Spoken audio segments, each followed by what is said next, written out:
Good afternoon, ladies and gents, welcome back to the channel. Thank you very much for clicking that button and joining me for today's video. I hope you're all well. So before we go any further, I'd like to wish each and every one of you a very happy new year.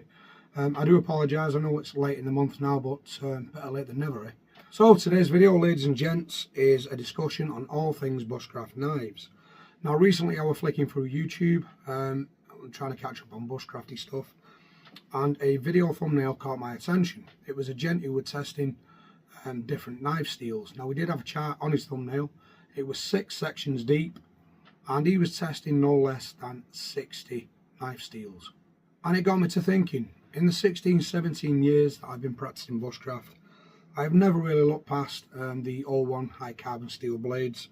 That did me for the majority of my time coming into bushcraft. So my question is, do we actually need all of these knife steels and even all of these knives that are flooding the market at the minute? Because as we know, the bushcraft knife scene at the minute is pretty much like the UK population, extremely diverse, and the market is absolutely flooded with them. So my question today is, do these new knife styles and knife steels actually add any beneficial performance to something like the traditional tried and tested 01 tool steel blade? Now I do have the majority of my knife collection on the table in front of me here to share and discuss with you guys today, but I would just like to briefly travel back in time to the 1800s to talk about a fine gent called Horace Kephart. Now Mr. Horace Kephart was an avid wild camper and woodcrafter, as it was called back in the day, and some would say he was the founding father of bushcraft. He was the one that started throwing all these kits together to see what worked and what didn't. Now when it came to his bushcraft knife, I think he went through a few first. I think he had a trade knife and found it was too heavy and cumbersome, and he actually landed on a kitchen knife from his own drawer at home. I think it was an old hickory 1.5mm high carbon steel blunt spear point blade, and in conjunction with his other tools, his axe and things like that, he found it, quite usable, and I think he used that for the majority of his time out in the woods. So ladies and gents, herein lies the conundrum, because bushcrafting itself hasn't changed in all them years. It's still the same primitive hobby we all love and enjoy. It still uses the same primitive skills and it still uses the same primitive tools. So why the focus on the bushcraft knife? Why do we need all these new steels, especially when the bushcraft axe has never been developed past high carbon steel? The same can be said for the bushcraft saw. Is it just market hype, or do these new technologies, new steels, add extra genuine performance benefits at a higher price? Because from my own experience over the past couple of years, I've seen the prices of these knives run up into ranges of over £1,000, and I think that's just absolutely ridiculous, especially when you consider what you're using it for. If you're anything like me, you'll spend a couple of hours, a few days a week out in the woods, splitting sticks, making feathers, cutting a bit of food, cutting a bit of rope, or maybe you're on a 2-day wild camp. Again, not a lot of use from your knife. It goes back in its sheath and that is done. I'll even go as far to say that I think the bushcraft knife now is more of a conversation piece amongst bushcrafters rather than a workhorse tool. You sat down at a camp around a fire with a couple of lads, and the first conversation that comes up is usually it's what beer have you brought, but then you fast get onto knives. So, oh, what knife have you got? Oh, how much was that? Oh, what steel is it? And I think, in my honest opinion, any bushcraft knife that has been designated as a camp knife, bushcraft knife, they're all as capable as each other in the short term. Some may require a little more maintenance and some may require a bit of a sharpening every now and then, but for what we do with them, I think the £30 Mora is just as adept as the £420 knife we have on the table here. So let's look at some knives. Now ladies and gents, on the table in front of you, you'll see a selection of knives. I've arranged these from the lowest end grade steel on this side, running it up this way to the highest grade steel I have got in my collection. But all steels aside, I will say the most important aspect of any bushcraft knife when it comes to cutting performance is edge geometry. When we talk about edge geometry, it's when the two sides of the knife create that fine edge, letting you cut into things, split things, cut things. So you can have the finest metallurgy powder steels in the world. If your edge is too obtuse, it won't cut a far, and if it's extremely fine like this, then you're going to deform the edge, create rolls and chips, things like that. Again, degrading the edge of that knife even quicker. But I will say that all these knives on this table are capable of spending a couple of hours in the woods and achieving your desired results when it comes to splitting sticks and making feathers and cutting a tomato. So starting with the lowest grade steel in the collection is this knife here. Now this is a new acquisition. The old man brought this the other day as I was bringing odds and sods, and this is a bit of a joker knife. Not the good joker knives that you see online. This is actually a Japanese, I believe in state of that. It is full tang, although it is 440 stainless steel, which is not regarded as a good steel. It is a hollow grind with a secondary bevel, and we have the Rambo style metal cutting notches on the top, bit of jimping on back. Wooden scales though, and as ridiculous as this looks, you know, this would get me through a day in the woods. There is nothing wrong with this. Well, there's loads wrong with it from a lot of people's perspective, but for a day in the woods, this would get me my desired results. I may have to touch up that edge afterwards, after a bit of use, but you know, that will do the job. And this is currently around £20 online. This is a 440 stainless Japan Fury 11829 model, and we have crude wooden scales there that can be removed.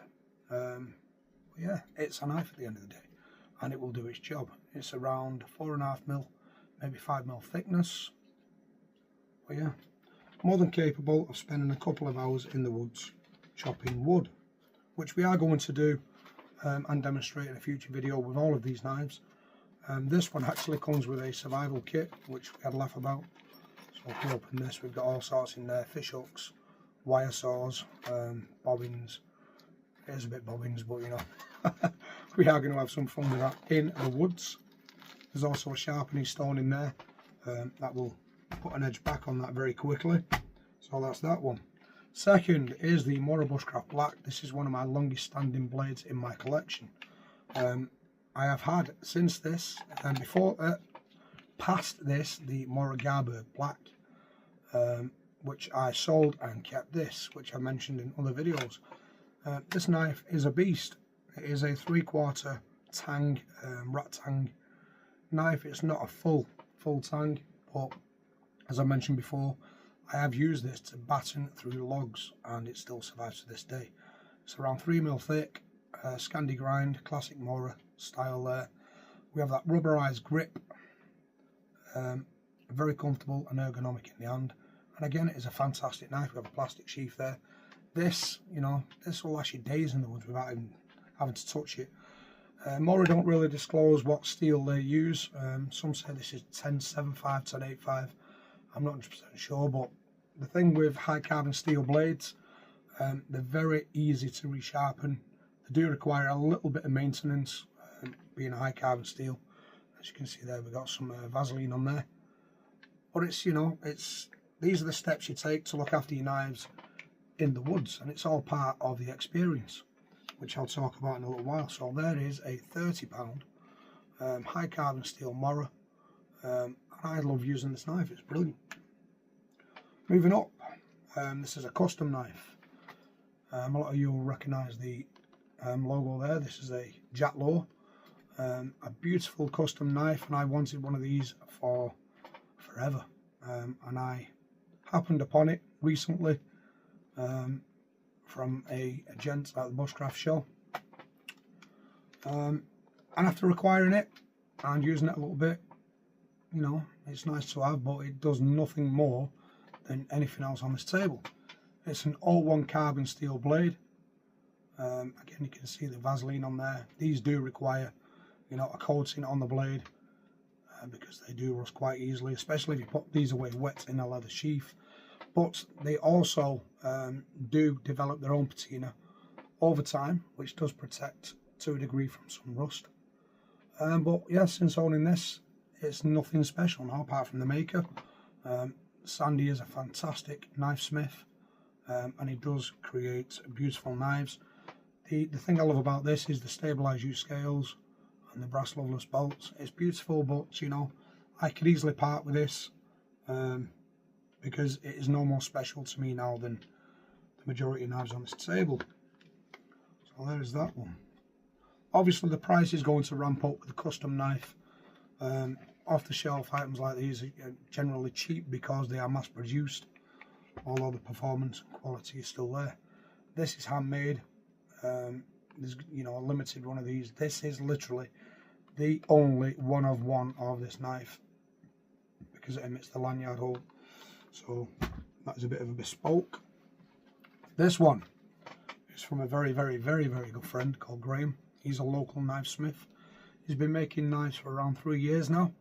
Unfortunately, he's just given me the sad news that he's no longer making knives, which I think is a massive loss to the knife maker market.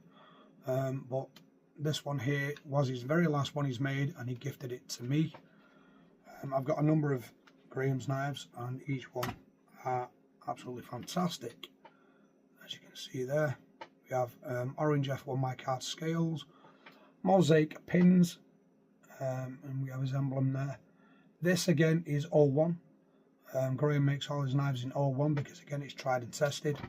Scandi grind, and I will say this will stand up where they've put the 01 carbon steel against ABL, stuff like that.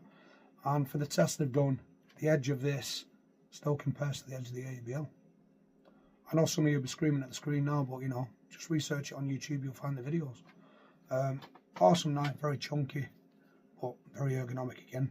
And it's a nice weighty knife this as well, so we can do some nice whippy chops, as Josh from Feared Woodland Blades likes to say. So we've got a nice lanyard there. We can get some nice chopping action with that. And Graham's prices, even though it was a custom blade, are very reasonable. Something like this will probably cost around £180 to £200. I can't honestly say the price of this because he's not making them anymore, but you can see there the quality. This is where the price ramps up for custom. Dangler there. But, this is the #1 Bushcrafter Mark II. We have the Mark 1 on the shelf, but even the Mark 1, the heat treat on that was fantastic. Going on to another custom blade, and a very good friend again, Joshua Westbrook from Feared Woodland Blades. I've got a number of his knives. This is the Evo Pro Gen 2, and this one has been modelled after one of his own knives. This is like a combination of traditional and modern materials. We have a topographical kydex sheath there with a leather collar flourish, which also acts as the belt loop here. We have a nice thumb ramp here to get the knife out. And this is again the Evo Pro Gen 2. A very different blade on this compared to the others. As you can see there, we have a mix of canvas and cotton micarta, steel loveless bolts, lanyard hole and black G10 liners. Very ergonomic in the hand, and we have that nice palm swell at the bottom, so again you can do your whippy chops with that. It is quite a hefty blade. Not a lot of weight in the front. He's designed this one for slicing, to be an all-rounder really. We do have a very fine tip there, so I wouldn't go to this for my survival knife. You won't be doing any prying with that, but slicing, cutting, which he demonstrates on his channel, this is phenomenal. But again, for the short term in the woods, £420, £30, they are going to do the same job. At the end of the day, it's a piece of steel with a sharp edge. If you've got a favourite maker, obviously this is where the price again comes up because you're paying for the custom. But actual performance, I would say these are going to perform equally as well in the woods. And we are going to find that out again in a future video. So this one is a high Scandi Vex, as you can see there, which makes it very suitable for slicing. Beautiful knife again.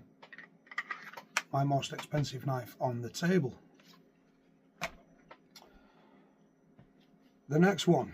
Now I'm not sure which is the highest steel compared to the Elmax or the Lancos Cobalt Steel, but we'll go with this one first. This is the Fulton Even S1XB. This is a beast, and again this is one of these knives that I wanted for such a long time, and I have really enjoyed using this in the woods. These days it seems to be you need a knife for every single task, but I've took this out with me on many occasions, and I've carved spoons, cut food, split logs, everything with this knife, and I haven't had to touch it, for that day. The edge is absolutely fine. This is a convex grind, which is one of my favourite grinds. It's a 6mm stock, so it is an absolute tank of a knife, full tang there, as you can see. Some very skinny thermarum. I think they still call these thermarum. Scales there which can be removed. But this is an absolute battle axe of a knife. Very stout, but very, very capable of many tasks. Like I say, I've carved spoons with this, although very crude spoons. But it just shows you only need one tool to achieve your desired results. This is around £290 now. It has actually gone up in price since I bought it. This one did have a high tungsten carbide coating, as you can see there, but it did not last long on the bevel. As you can see, it's now polished up. An absolutely fantastic knife. This one gets carried in plastic sheath there with a couple of ceramic and diamond stones, some stropping compound, and this would be my go-to survival knife. If I had to go with one knife out in the field, this would be it all day long. This is a laminated cobalt steel, meaning it is a sandwich steel. On the outside, I think it is a 420 or 440J steel. And then we have a filament inside there, which is the hardened cobalt steel. Edge retention on this knife is absolutely fantastic, and it is hair-poppingly sharp at the minute. But again, short-term duration in the woods, all these knives are going to do the same thing. And it's my concern that you've got new people coming into the hobby now, and they probably feel they're not going to get the same results with a really cheap knife like the Mora compared to a full custom knife like this one here or this one here. That's just not true. As you go through the stages of owning knives, you'll start with something like this and you'll work your way up if you do find a maker that you do prefer, or you just want to go the custom route. The last one isn't really a belt knife, it's somewhere in between. I use this as a necker, but it is the most expensive steel, I'd say, on the table. I think it outperforms, not talking about performance, but I think it's higher regarded than the cobalt steel. Definitely more regarded than AEBL. This one is Elmax, and this is the Falkneven R2 Scout. This is a 5mm stock, thermarum grip again. That's a high, can't remember what the grind is on that, saber grind on this one. It's around 3.5 inch on the blade. But this, even at that size, this would, I'd take this out into the woods and this would be absolutely fine for me. Doing what I do in the woods, splitting a few sticks, maybe debarking a swig or something like that. This would absolutely do the job. Now going back to the old debates of 012 tool steel versus all the other super steels on the market. Between these two there are some pros and cons, which we'll go over now, starting with the Mora. Again, the Mora, for anyone getting into bushcraft, is it's a mass-produced £30 knife with excellent performance at the end of the day. I've really enjoyed using this over the years, and it stood up to the test of time, as you can see. The pros of the 012 tool steel blade here are it is capable of a razor sharp edge, and it is capable also of holding onto a good working edge for a long time under normal use. 012 tool steel has been tried and tested in the field for many years, and again, it is just an excellent steel. Downsides of the steel is it does require maintenance. Even protected blades like this, if you put this away wet, within the blink of an eye, that is going to be brown rusty sludge. It's no biggie. At the end of the day, when you've used it, slap a bit of Vaseline on there, give it a strop, you're good to go for the next session. Another pro for the 012 steels extremely easy when you know what you're doing to put an edge back on these when the time comes, using even the cheapest stones. Can be done in the field with a small sharpening stone, and you can get that edge back up to razor sharp in no time. As I mentioned before, with the 01 tool steel or high carbon steel blade, maintaining this in the field around the camp is all part of the experience, and it's just one more thing to do while you're out. If you can't maintain or look after an 01 tool steel carbon blade, then you shouldn't have any knife, in my opinion. But sometimes I've gone out on my own and I've been bored to death, sat around the campfire having nothing to do. This just gives you something to do. I love maintaining my blades around the camp. Another plus with the 01 tool steel, it's fantastic at throwing sparks with the fire steel, or even using a bit of flint on the spine of this. You'll create sparks if you need to do that or you want to do that. 01 carbon tool steel or any high carbon steel is fantastic for that purpose. Coming on to this knife here, which is built in AEBL stainless steel. Obviously the pros of this, the steel is stainless, so it is less prone to rust, although if you did leave this in a bucket of water for any sort of duration, long duration of time, it would still pit because it does still include carbides. The edge retention on this will hold its edge for, you know, a bit longer than the carbon steel, and it is, I will say, as easy with the AEBL to put an edge back on that in the field. It doesn't require all your high-end DMT stones and things like that, like a lot of these metal powder metallurgy steels do require, which is more expense. This is quite easy to sharpen. Again, still razor sharp, and that will hold its edge in the field. A bad piece, you know, for as long as you need it, without it requiring too much maintenance. But it's boring because you don't have to touch it or maintain it as much as a carbon steel. When I'm done with that, I just put it in my sheath and sit around the fire twiddling my thumbs. Right, ladies and gents, I feel like I've taken up way too much of your time already, so before we go, and before we conclude the video, let's just see if this behemoth can actually cut some paper. Hey, see, bloody hell, £20 knife on a cheap stone.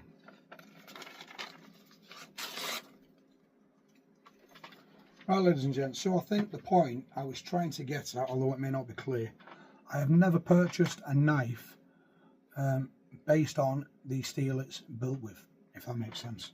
So, with the knives I've got on the table in front of me here, I think I've got 4 or 5 variations of different steels used in these knives.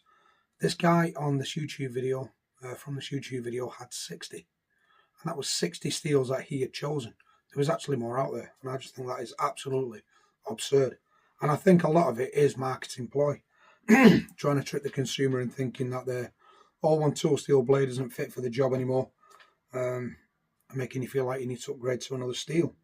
For our all intended purposes in the woods and what we do, this is absolutely adequate. You know, don't feel put out if you can't afford something like this, when this will do the job just as well. Right, ramble over. I think I've covered everything there. I will be getting out in a future video, hopefully very soon, when this bleeding chest clears up, to test some of these knives outdoors, check edge retention, how easy that's sharpened, and all good stuff like that. So stay tuned to the channel. If you're not already subscribed, please do so. It costs you nothing, but you know, it helps the channel grow. But yes, that's it. Until the next one. As always, you stay safe. As always, you stay safe and stay crafty. See you again, guys. Bye-bye.